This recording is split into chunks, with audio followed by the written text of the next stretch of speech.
The CFO said it like he was offering a weather report. "You are not a real heir. My name is Marcus Hale. I am 47, and for 20 years I lived and breathed our family business as its operations director. I grew up in the back offices, learning the ledgers before I learned to drive, and I carried the smell of oil and old paper with me like an invisible badge." At that moment the words felt small and clinical, misaligned with every morning I had carved out before dawn, with every spare hour I had spent tracing inefficiencies on clipboards and walking factory floors to find problems no one else could see.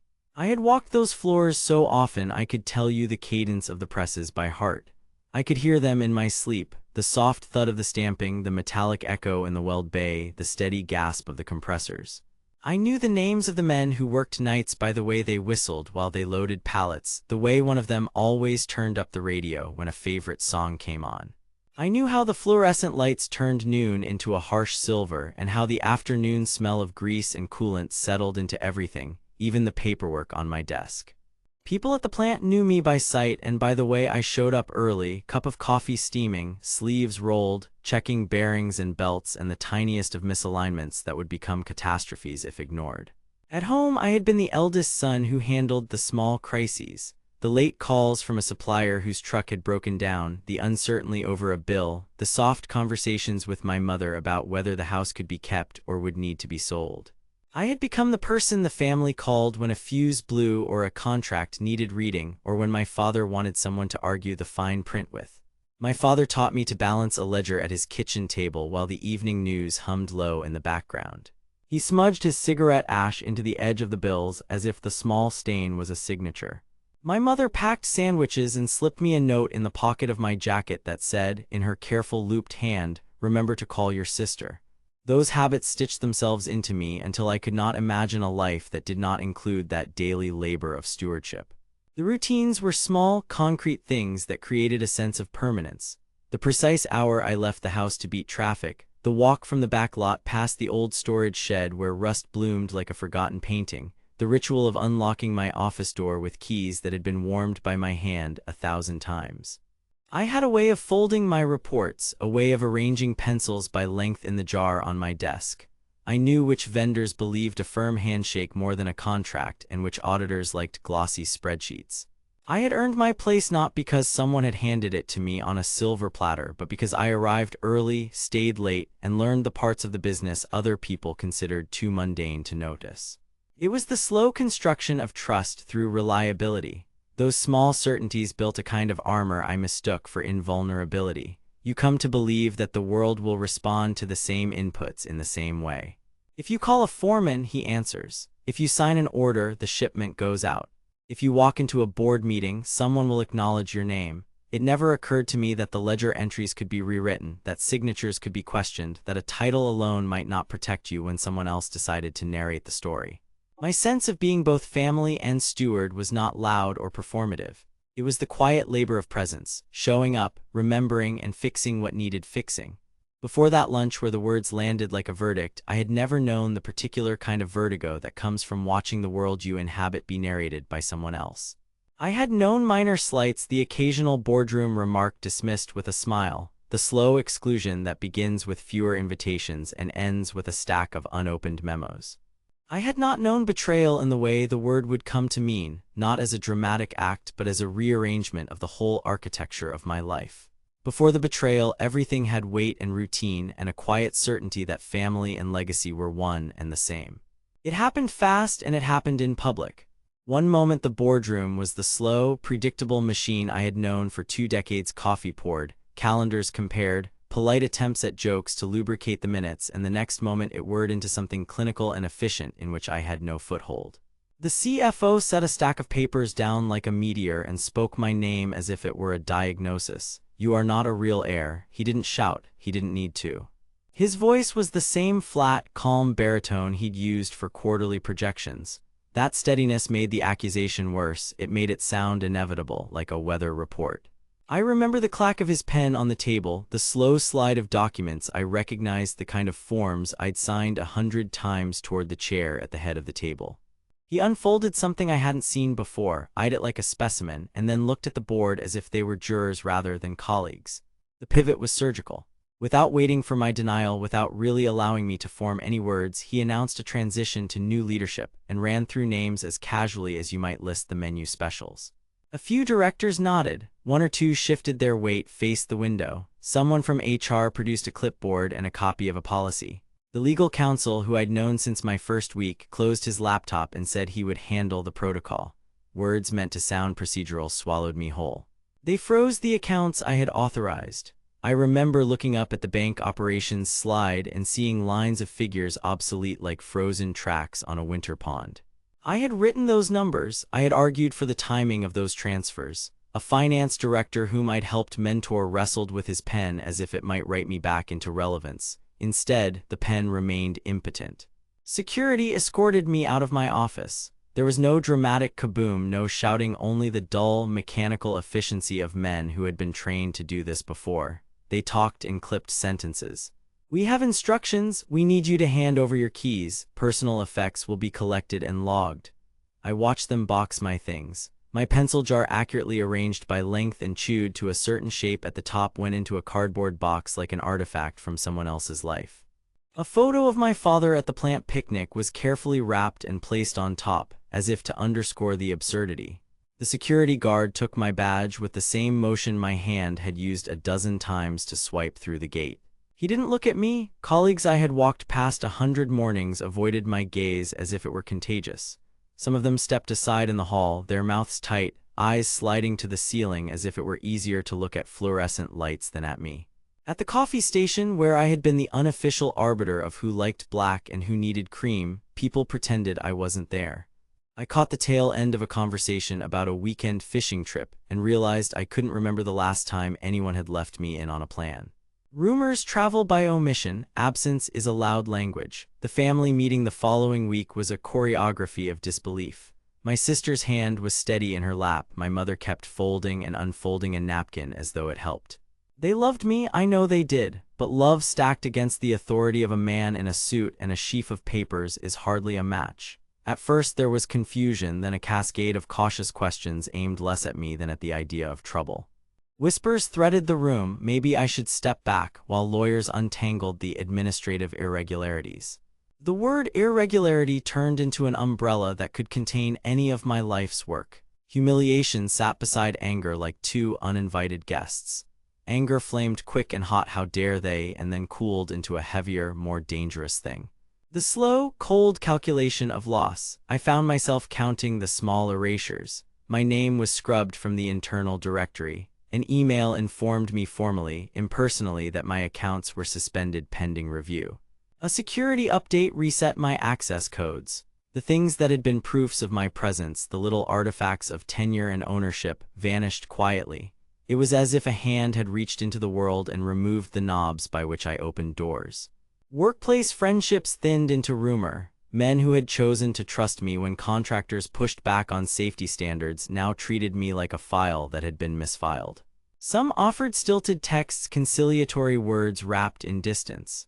A couple called with voices lower than usual and offered vaguely practical help that never materialized. Loyalty looked very different when it had a legal deposit to protect. The practical fallout read like a checklist of dispossession. Blocked accounts meant payroll delays that could ripple into lives I was responsible for. My office, once the place where I worked through problems with a whiteboard and a half-eaten sandwich, now sat cataloged under chain of custody numbers. The press of my palm on the door handle, so often the first small ritual of a day, no longer mattered. The factory continued to hum within its fences while I stood on the outside, listening, remembering the cadence of presses I had known by heart and realizing, with a peculiar bruised clarity, that all my knowledge and all my presence could be reduced to a list of access permissions. I left that day carrying a box of my life in a way that had nothing heroic about it. I walked past the back lot where the old storage shed through long shadows and felt the peculiar sensation of being erased from a place that had been built by my hands. The presses kept time without me. People continued to whistle while they loaded pallets. The world didn't notice my absence. That, perhaps more than any paper, was the strangest cruelty. They took the house keys the week after the boardroom. It was a small, clinical ceremony. My sister handed a key ring across the kitchen table like she was exchanging a recipe card, and my mother didn't look up from her tea. The mailbox stopped opening for me the same day. I went to fetch the mail out of a habit I'd had since I was a boy and found the metal flap stiff, the lock new, the little brass number glinting as if it belonged to someone else.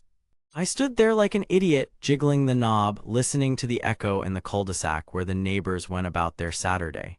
It felt obscene to be refused the small civic dignity of receiving letters. Bills, junk, the odd postcard from a cousin. It was less about the paper than about the message the locked box sent. Someone somewhere had decided I should no longer have the right to small continuities. For 2 hours I wandered the house, touching surfaces I had known the contours of for years. The chair at the foot of my mother's bed still had the cushioned dent where my father used to sit and read the paper in the morning.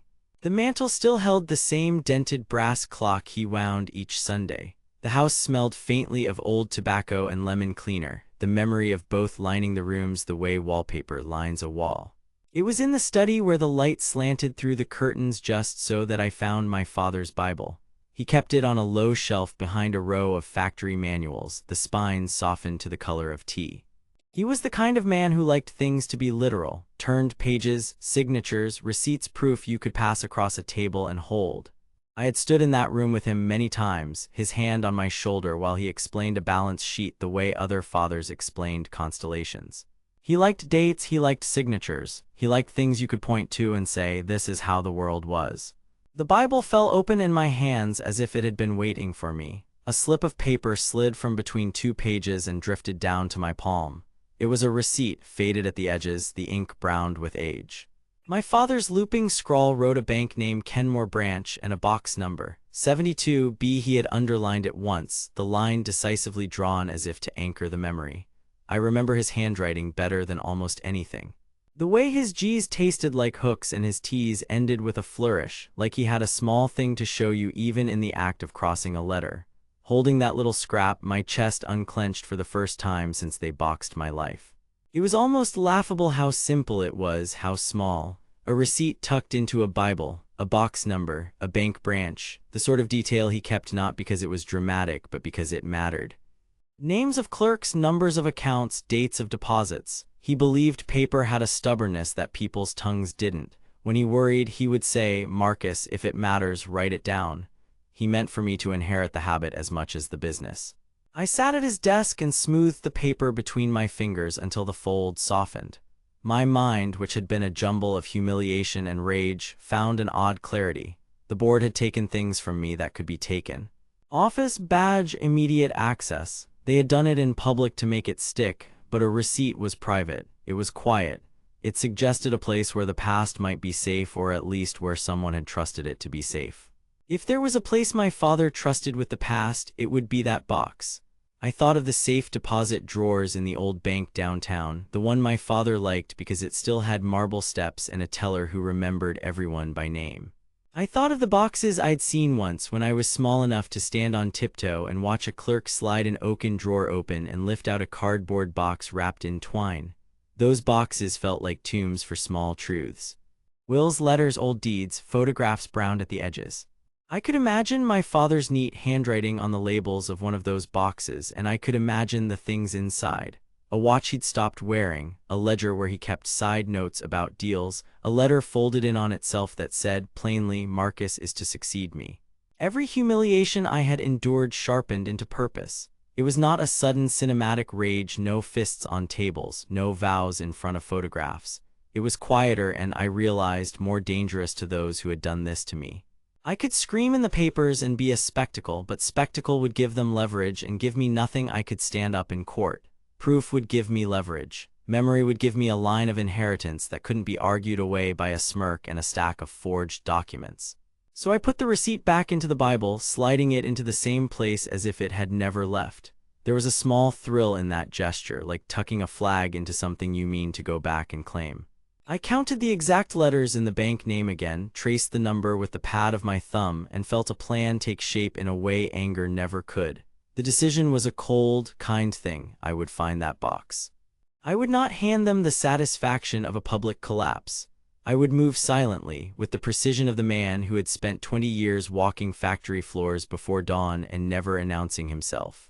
This wasn't primarily about revenge. Revenge is a bright, burning thing that offers momentary heat and leaves ash. What I wanted first was proof paper that named me, memory that couldn't be dismissed, a witness to the life my father had intended me to live. Once I had that, the rest would follow in its own time. For now, I needed to do one thing, become something they couldn't easily see until the moment I needed to be seen. I resolved then and there to move like smoke, present only where the truth required me, diffused and invisible until the moment I chose to congeal. I started small and meticulous. I took files I had carried for 20 years and treated them like contraband, going through them in the quiet hours when the house was asleep. I scanned faded letters until the glass warmed under my palms. I made copies of memos, expense slips, the kinds of receipts my father saved with the same care he used to wind the mantel clock. I cataloged every signature I could find and set them side by side, looking for the turns and tails that felt familiar and the ones that did not. It is astonishing how much a hand will tell you if you let it. There were patterns that only showed up when you had enough paper to see them. A certain board approval had been rubber-stamped 3 times but signed by 3 different hands that did not match the names attached in the minutes.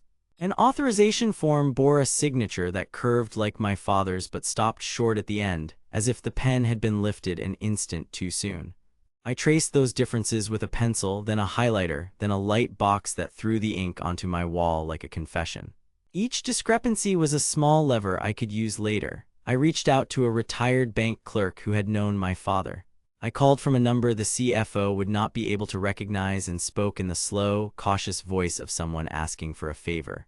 He answered on the second ring, and when I said my name there was a pause, then a memory. He remembered the way my father insisted on paper copies, the way he signed with the same fountain pen for everything that mattered. Over tea in a quiet diner, he told me how the safe deposit boxes were logged, how long they sat untouched, and who usually signed for them when owners passed. He showed me on a napkin the ledger the bank used to keep, the old style where a clerk would ink a name, a box number, a date. He said some boxes were opened so seldom the dust inside looked like a different century. From him, I learned what I needed to know about procedure and about habit. My father liked to keep things literal, the clerk said. He disliked surprises. He requested that his box be recorded in a way that would make the simplest thing visible to anyone who might care to look. He made it sound ordinary, and that ordinariness was my only advantage. There were other necessities that felt less elegant but were no less vital. My mother kept a cheap old toothbrush in a drawer with a flap of elastic around the handle, the kind she used when a place in town ran out of the electric model. It had belonged to a time when trips to the clinic were an event, and she liked to hold onto small objects that smelled like the people she loved. I took the toothbrush one night, wrapped it in a clean handkerchief, and sent swabs to a private lab under the name of a solicitor I had met once at a community meeting. I used the solicitor's letterhead to keep the transaction above board and quiet. The lab called a week later with a confirmation that the sample was processed and cataloged. The result itself would be a small, clinical thing. A reference I could tie to other physical traces if they existed. It was not dramatic, but that was the point. I arranged a pretext to visit the bank in person without announcing myself to the people who had already decided my fate. I did not storm in demanding boxes. I did not file a press complaint. Instead, I asked for an appointment with the branch manager under the guise of organizing a family history for an elderly neighbor who could no longer travel. The retired clerk made a phone call and left my name without emphasis. On the appointed morning, I wore an old suit that did not ask any questions, carried a leather folder with the receipt from my father's Bible folded inside, and kept my face smooth and unreadable. Inside the bank, the rooms smelled of polish and paper. The vault doors sang when they opened. I was led to a small back office where an index book was kept, a list of box numbers and the names attached to them, the sort of thing the public rarely saw but which was required by process. I did not touch the book. I took notes instead, careful, precise.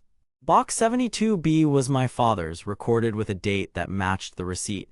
There were signatures next to it, some in hands I could place and some in shaky script that might have been a substitute signatory. I photographed a page with my phone, mindful of cameras and eyes. Everything I did was a series of tiny threads. I hired a handwriting analyst under the pretense of an insurance inquiry. I filed a request for a copy of a property transaction in the company name that had been used as cover for one of the transfers I had found. I read legal journals about how banks preserved ledgers and what they considered acceptable evidence of custody. I made calls in the evenings, spoke to accountants who had handled payroll before the CFO consolidated control, and kept a list of names who might remember a transaction or a conversation. There were times I wanted to shout, to burst into the boardroom with the stack of scans and the swab certificates and the clerk's notes and demand the life that had been taken from me. I did not. The plan required patience, and I had two things the CFO did not: time and the knowledge of how to make a machine work from the inside. So I worked in the margins. I copied letters into a folder labeled recipe cards and left it on the hall table where no one would notice. I mailed a false inquiry from a dead account to see who would answer and waited for the reply. I measured how long it took for information to travel through the networks of my life now that my name had been scrubbed. It was all about making the small things stubborn. One forged signature, one box number confirmed, one DNA result tied to a toothbrush and then to a smear on an envelope, and the story they had written about me would begin to fray. I moved like smoke, present only when I needed to be and otherwise indistinguishable from the air. My patience was a kind of power I had never given myself license to use before. Slowly, quietly, I assembled a set of facts that could not be shrugged away. The courthouse smelled like old paper and coffee the way the bank had smelled, a small comfort in a place designed to contain noise. I had rehearsed every sentence in my head, every gesture, but the rehearsal did not prepare me for the hush when the judge called the case. The CFO sat to my right with a smile that looked practiced, the kind a man uses to remind a room he believes he is untouchable. He had his folder of affidavits. I had mine, thinner and folded with care. The difference was not in the weight of the papers, but in what they contained. When the clerk slid the key across the table, I felt the weight of it like a physical thing. My hands did not tremble. I handed the key to the bailiff and watched him open the small safe deposit box under the supervision of the clerk and the judge. The room went still, as if someone had asked everyone to hold their breath until a single thing happened.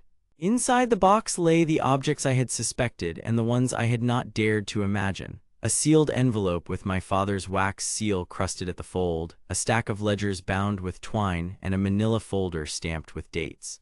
I took the wool first because order mattered. My father's signature was the slow, familiar curve I had watched him make on everything from receipts to condolence cards. It read, plainly, in language that left no room for interpretation. Marcus Hale, primary executor and heir. I let the room read it with me. The CFO's smile flickered, the way flame tries to hold form in a gust. Papers rustled. Someone muttered that the ink looked fresh in places. The judge looked at me with the pragmatic curiosity of someone who had seen many people present miracle documents and had the patience to let the law test them. I had rehearsed the introductions of each piece of evidence like choreography. The manila folder contained letters, all my father's hand, names spelled out, memories fixed. One was dated 3 months before he died. It began with the trivialities he always began with, then turned to the thing he had been saving. If anything happens, Marcus is to have the company keys. Marcus knows what to do. The sentence landed like a bell. The CFO's composure, that carefully cultivated composure, tightened into a mask that did not fit. Next I laid out the ledgers. They read like a map, neat rows of entries that traced the movement of money. Account numbers, dates, amounts. The pattern I had traced in the back rooms with pencil and highlighter now sat under glass in a courtroom. I pointed to the entries that matched transfers I had found in the company accounts, transfers rooted into shell entities with names I recognized from the forged minutes. A page-by-page comparison showed routing numbers that ended in the same 3 digits, signatures that resembled my father's but stopped short in the same motion the analyst had flagged. I had with me the analyst's report, printed and bound, simple sentences that tested the eye and the tool of the expert and said this signature was not genuine. I had prepared for challenges to provenance, so I brought the swab report from the private lab. It was clinical, the kind of thing a judge can weigh without emotion. A match between the DNA on a set of envelopes and the sample taken from my father's toothbrush. I described where the toothbrush had been kept, how my mother had kept it, and how I had followed the legal path to get it tested without tainting it.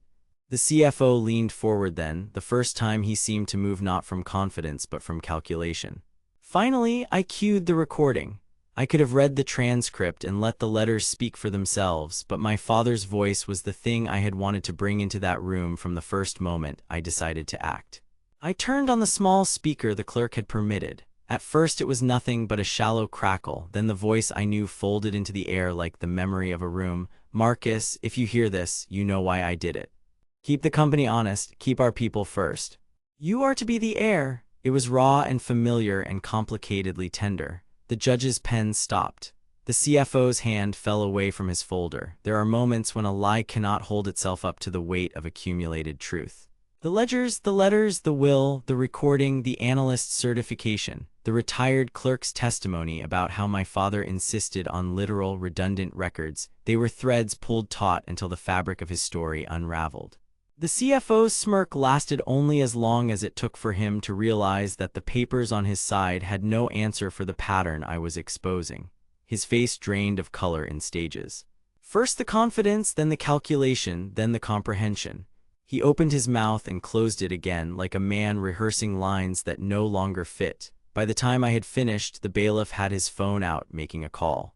An auditor from the court clerk's office asked to see copies of the ledgers for preliminary review, and two men in plain suits I did not recognize followed the clerk out the door.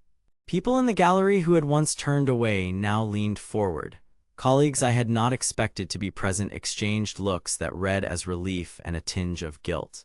The judge set a temporary hold on the estate while the court ordered immediate forensic review. It was not victory yet. It was a pivot, and pivots can be messy. But as I left the courtroom for a corridor that felt disproportionately bright, the CFO's smirk was gone, replaced by a tighter expression that suggested the narrative he had sold for months was dissolving in real time. The weeks that followed were a series of small legal rhythms and public ripples. The court-appointed forensic accountants combed through files the way my old crew used to comb through a clogged machine, patient and relentless. The CFO was indicted on charges that read like a list of betrayals: fraud, forgery, embezzlement. The forged minutes were declared void, and the accounts that had been siphoned into shadow entities were traced, frozen, and returned to the estate. It felt bureaucratic and ceremonial at once, a laundry of facts done to undo what had been done to me. People who had avoided me at the plant started to come back into the light of daily life, awkwardly carrying small packages of penance.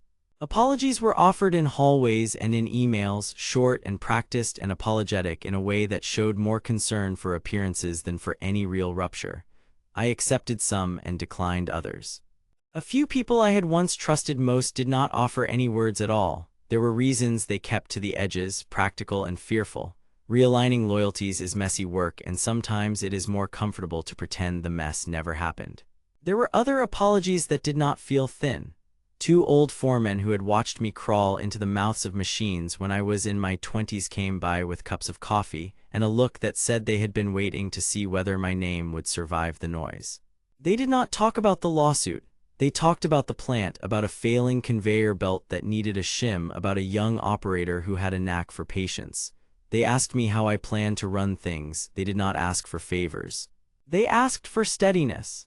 The estate returned to my oversight, but that return was less a triumphant coronation than a settling into a seat that trembled under the weight of decisions sitting on the table.